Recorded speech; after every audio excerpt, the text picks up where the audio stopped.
Hey guys, today I'll be showing you another project I've had on my bench here. This is a Memorymoog Plus, and this belongs to Josh. This is one I had to go through, and I didn't do a restoration on this one. I just did a repair and preventive maintenance. That's really what this one got. Did the repairs first, and then of course it had some problems with noise and ripple. So I just wanted to replace all the electrolytic capacitors because I wanted to have a full bill of health, even though it's not a restoration. In a restoration, I go through and I replace all the CMOS switches. I replace commonly failed op amps, commonly failed latching circuits, some of the common failed multiplexing circuits. And so this one didn't get all of that. But what it got is it got the things that will help prevent failures. And that's important. But Josh, anyways, as you remember, you bought this thing. And that's another story, guys. Josh hadn't actually seen this one in person yet. He bought it and had it shipped straight to me for repair, and so he hadn't even seen it yet. So this video is also going to be kind of covering some of the things that had wrong with it. When I got it, Josh, I turned it on, the computer would lock up, automatically just freeze. If you held in a note while you turned it on, you'd hear the note come in, it would just sustain and drift out because the computer was locked up. What I found was that actually you had a bad ribbon cable going between your boards, and I'll show it to you right here. Let me grab it and see if I can get this on camera. This is the ribbon cable that hooks to the expansion board, your sequencer and MIDI expansion board. And as you can see, you've got a nice little pinch right there in one of your wires, and that was causing all your problems. And so to replace this ribbon and fix that, and there was no more problems. But I did have to clean up a lot of crap in this one. For anybody watching this, what happened is this, as Josh bought it from another guy that bought it from another synth shop, that it was supposed to be fixed and repaired and working. And I've actually already contacted that shop because I found out who it was, and I let them know what kind of work the tech was doing. And they said that they were no longer using this technician, so I'm really pleased to hear that.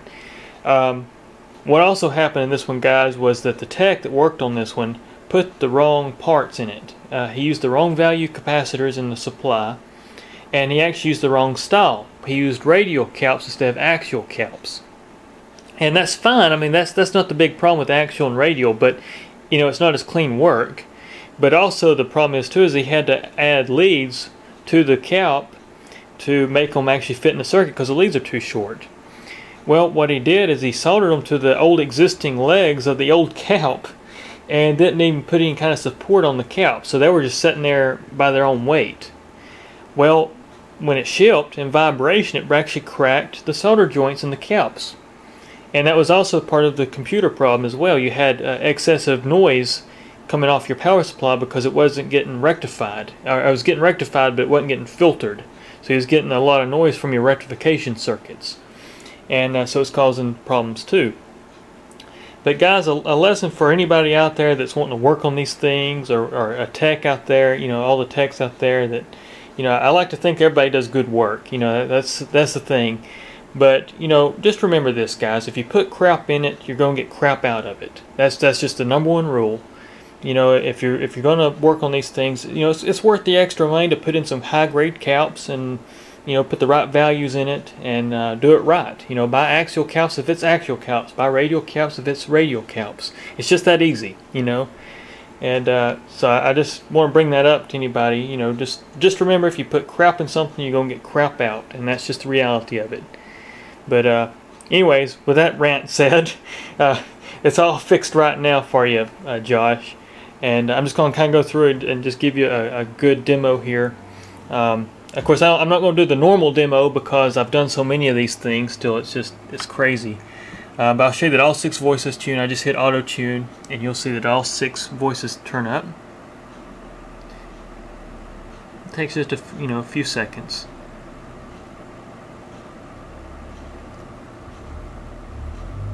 And as you can see, there's 6 tuned.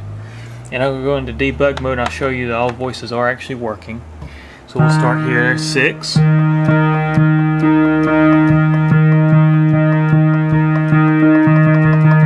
As you can hear, we'll go through each oscillator. I'll start with oscillator 1. And actually oscillator 3 is being used as a low frequency source. I'll set that up. It won't be in tune, but you'll get to hear it. But here's oscillator 1.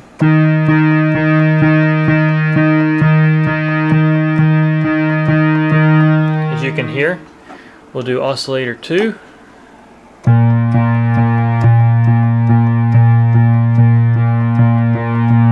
As you can hear, oscillator 3. Let's go from low frequency, and actually I'm going to do this way. I can hit C5 enter, and it actually centers your frequency pot. So actually we got a wrong waveform. Let's go to a square wave. There we go. And let's go back to C4. Here we go.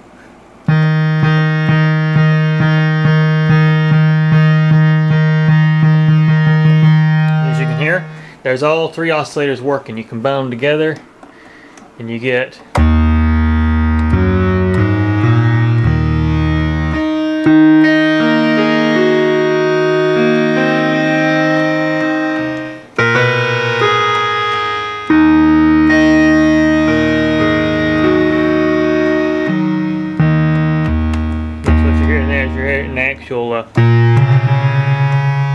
an actual frequency change there.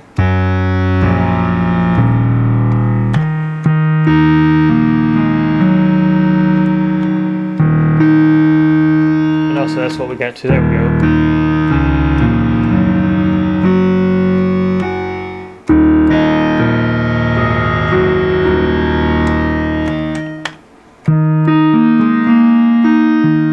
Basically, I'm just shifting octaves there to show you that all that's working. So yeah, all the voice are working, the filter is working. You got a full calibration too. I don't know if I mentioned it earlier, but all that's working. And it's got some great presets in it here too. I load it with the memory. Your sequencer works too. And just in case you're not sure how to get to your sequencer, all you have to do is hit the C twice, and then hit enter, and that brings you up to your sequence. And then what you do, you can go over here and hit a button, hit play.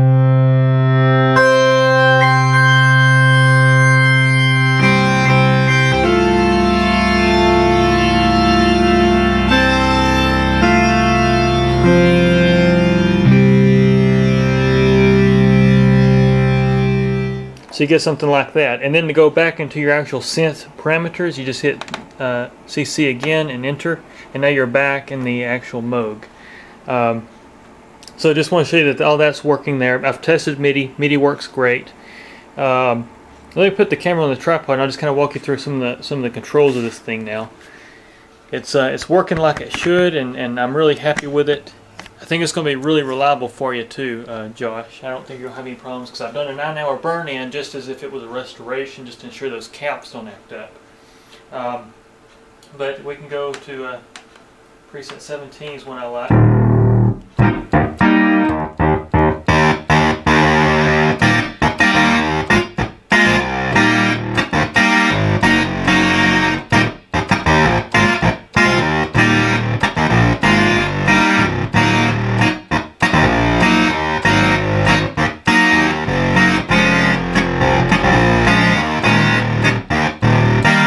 As you can hear, all notes are working.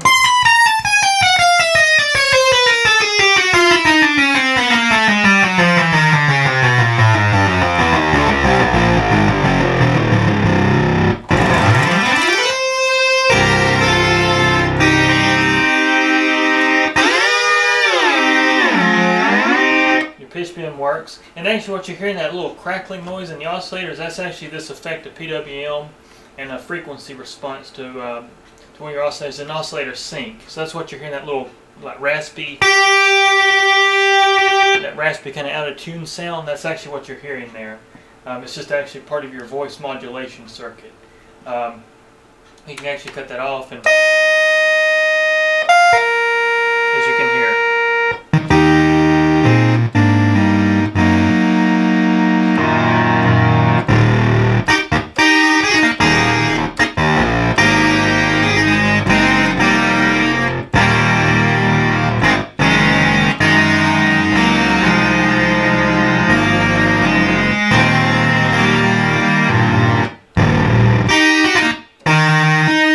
There's your octave shift.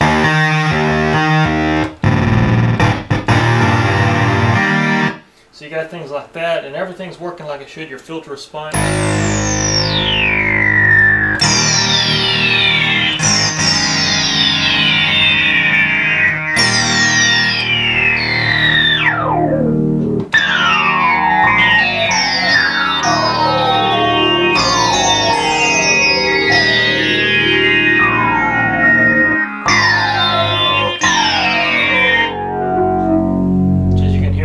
Tracking off the keyboard. And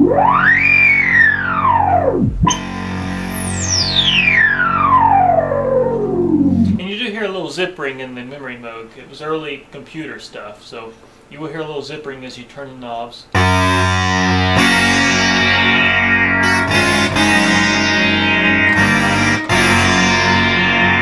This is a great sounding instrument. Your modulation works. I'll go here and set you up a modulation here.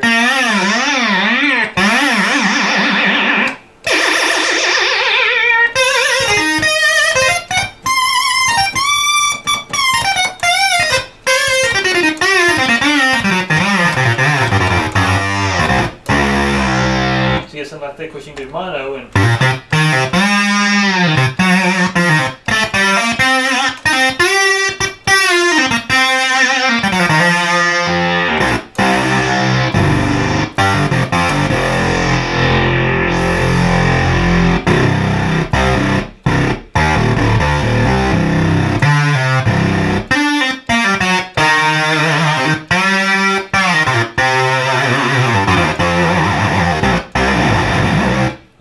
it's just very, very great sounding synth.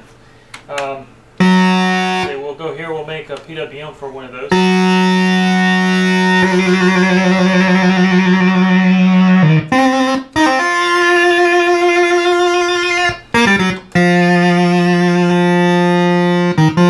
Actually what you're hearing there, it's I turned off oscillator sync.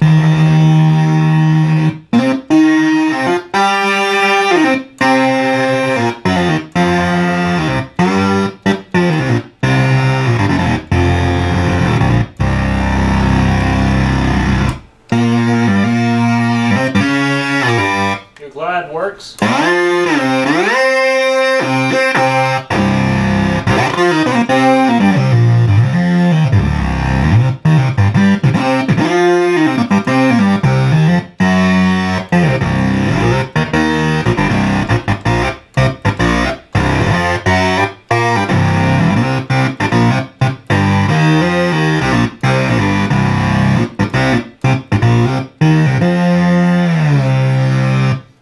All that's working like it should.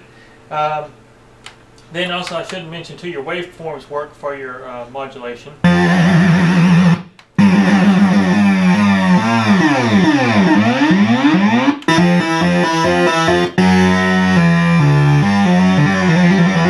That's sample and hold there.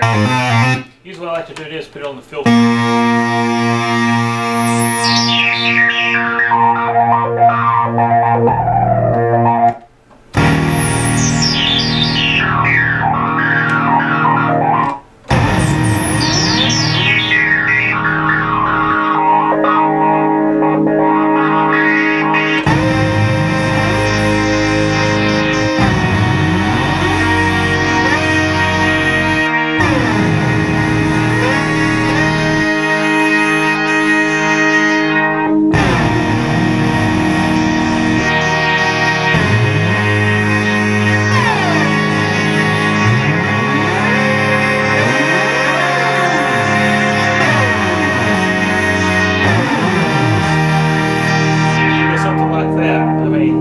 Just a great sound. I mean, I love the Memorymoog. It's just so rich and so powerful, and the versatility of the synthesizer is just fantastic. And as far as time period, I mean, it was really blowing things out of the water. Nowadays, it's, you know, there's a lot of things it still does that other synths don't offer, but just a great sound. But as you can hear, Josh, it's fully working. Everything's working like it should. You know, I think I've covered just about everything within the parameters of the synthesizer. I mean, there's a lot of other things like envelope generators. I can go through that right quick. I'll show you that your envelope generator is actually working for your VCAs. We'll actually go here to a mono signal.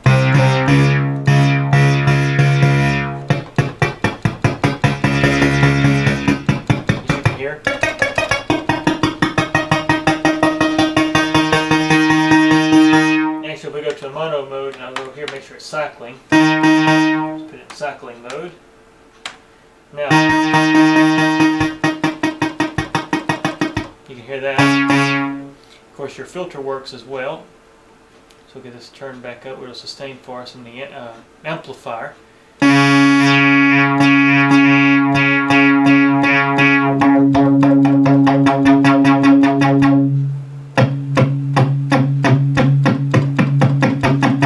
As you can hear.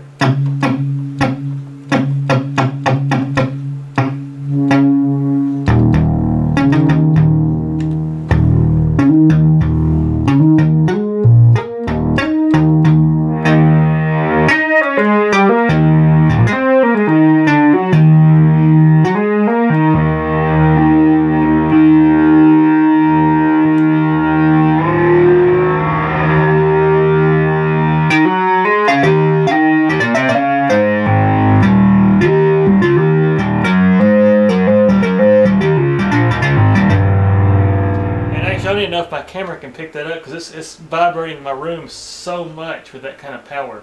Just offset one oscillator, have the volume at a decent level, and I mean this thing blows the doors off buildings. It'll chisel concrete for sure, just like the Memorymoog would, but it's just a very powerful synthesizer. But you can hear your envelope generators are working. Tuning's great. Everything's working like it should. And anyways, Josh, I just wanted to video and show you that this thing is actually working and what you're getting back home. And just to show you guys another project. This is what I do day in, day out, is fix Memorymoogs mostly these days, but you know, I do get things like the Cork Trident and some oddball stuff.